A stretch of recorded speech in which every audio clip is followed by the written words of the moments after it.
તમારી જમીન, તમારું મકાન, પણ તલાટીશ્રીનો રેકોર્ડ શું કહે છે તે તમે જાણો છો? જો તમે નમૂના નંબર 1 થી 18 નથી સમજતા તો આ વિડીયો ખાસ તમારા માટે છે. હું છું નરેન્દ્ર માધુ, એડવોકેટ, ગુજરાત.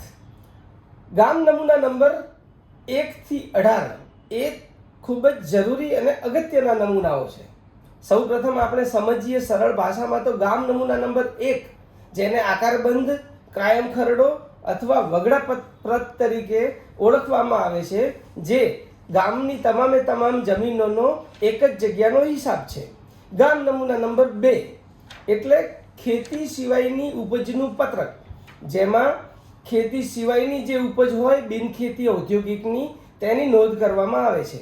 ગામ નમૂનો નંબર 3 એટલે ઇનામી જમીનનું પત્રક. આમાં તમામ પ્રકારની ગામની ઇનામી જમીનોની નોંધ હોય છે. ગામ નમૂના નંબર 4 એટલે પરચુરણ જમીન મહેસૂલની ઉપજ, બિનખેતી અને ખેતી સિવાયની જે પરચુરણ ઉપજ હોય છે એની નોંધ ગામ નમૂના નંબર 4માં કરવામાં આવે છે. ગામ નમૂના નંબર 5 એટલે ઠરાવબંધ, તો ગામમાં વર્ષ દરમિયાન થયેલી જમીનની તબદીલીઓ બાબતેનું સર્વૈયું આને કહી શકાય છે. આ વર્ષના અંતમાં એકવાર ભરવાનું હોય છે.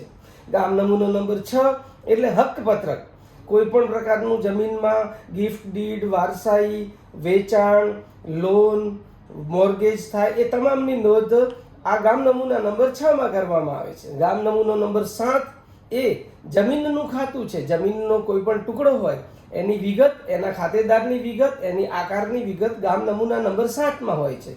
ગામ નમૂનો નંબર 8 એટલે કે ખાતા વહી, તો કોઈ પણ ખેડૂતને ખાતેદાર તરીકે કુલ આ ગામમાં કયા કયા સર્વે નંબરની કેટલી જમીનો છે તેની તમામ વિગતો ક્ષેત્રફળ સાથેની નમૂના નંબર 8માં જોવા મળે છે.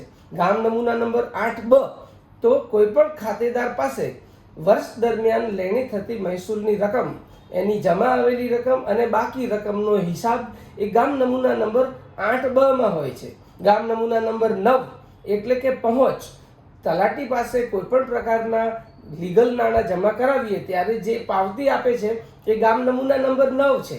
ગામ નમૂના નંબર 10 તો તલાટીશ્રી પાસે જે નાણાં જમા થાય છે એ તેઓએ તાલુકા પંચાયતમાં જમા કરાવવાના હોય છે. તો તાલુકા પંચાયતમાં જમા કરાવતી વખતે 3 ચલણની કોપીમાં એ વિગતો ભરીને જમા કરાવે છે. એ જે ચલણ છે એને ગામ નમૂના નંબર 10 તરીકે ઓળખાય છે.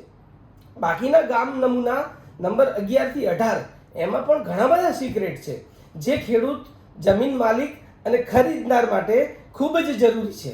એને આપણે પાર્ટ 2માં જોઈશું. આજ માટે બસ આટલું જ.